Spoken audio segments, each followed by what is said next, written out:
அஸ்ஸலாமு அலைக்கும். Welcome to Cuddalore kitchen. Hi friends, எல்லாம் எப்படி இருக்கீங்க? நல்லா இருக்கீங்களா? அல்ஹம்துலில்லாஹ், நாங்களும் நல்லாயிருக்கோம். நான் இன்றைக்கி ஒரு மிக்சிங் பாயாசம் தான் செய்ய போகிறேன். அதுக்கு ஃபஸ்ட்டு நான் ஜவ்வரிசியை நம்ம அப்படியே எடுத்துக்கலாம். ஜவ்வரிசி பொரித்து எடுத்துட்டேன்.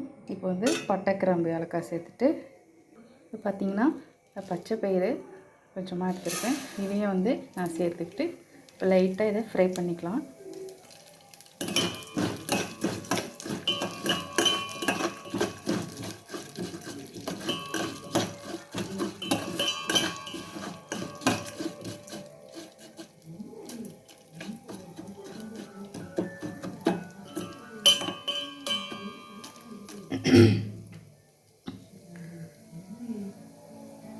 இந்த மிக்சிங் பாயாசத்துக்கு பார்த்திங்கன்னா ஹைலைட்டே இந்த பச்சை பயிறு தான். இதை லைட்டாக லோ ஃப்ளேமில் வச்சு லைட்டாக கொஞ்சம் லைட்டாக பொரிஞ்சு வரணும். பார்த்திங்கன்னா கோல்டன் ப்ரௌன் கலர் வந்துச்சு. இப்போ முந்திரி திராட்சை சேர்த்துட்டு பார்த்திங்கன்னா நம்ம தண்ணி சேர்த்துடலாம். இப்போ ஜவ்வரிசியும் சேர்த்துடுறேன். லைட்டாக கொஞ்சம் கல் உப்பு சேர்த்துட்டு இது கொஞ்சம் கொதிக்கிட்டோம். அதுக்கப்புறம் நம்ம என்னென்ன சேர்க்குறதுன்னு பார்க்கலாம்.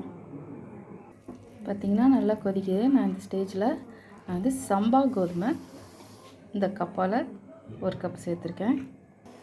நெக்ஸ்ட்டு பார்த்திங்கன்னா நான் இந்த சங்கு மக்ருனி இதை தான் நான் சேர்க்க போகிறேன். இது எப்போவுமே பாயசத்துக்கு சூப்பராக இருக்கும்.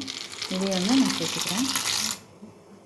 நெக்ஸ்ட்டு பார்த்திங்கன்னா அடுத்தது கொஞ்சமாக சேமியா, அதையும் நான் இது கூட சேர்க்குறேன். பார்த்திங்கன்னா எல்லாம் அழகாக வெந்து சூப்பராக ரெடி ஆகிடுச்சு. இப்போ இந்த ஸ்டேஜில் நான் பால் சேர்த்துக்கிறேன்.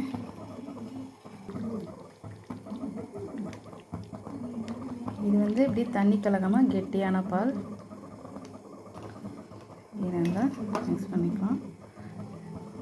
நீங்களுமே இதை ட்ரை பண்ணி பாருங்கள். உங்கள் வீட்டில் ரொம்ப டேஸ்ட்டாக இது வேறு லெவல் டேஸ்ட்டில் இருக்கும். ட்ரை பண்ணுங்கள். ஃபைனலி நான் சீனியும் சேர்த்துக்கிறேன். தேவைக்கேற்ற சீனி சேர்த்துக்கிறேன். உங்களுக்கு எப்படி தேவைப்படுதோ அதேமாதிரி நீங்களும் சீனி சேர்த்துக்குங்க. ஒரு டிஃப்ரெண்ட்டான மிக்சிங் பாயாசம் சூப்பராக ரெடி ஆகிடுச்சு. நீங்கள் பார்த்திங்கன்னா இந்த சம்பா கோதுமைக்கு பதில் ரவா கூட சேர்த்துக்கலாம். அதுவும் ரொம்ப நல்லாயிருக்கும்.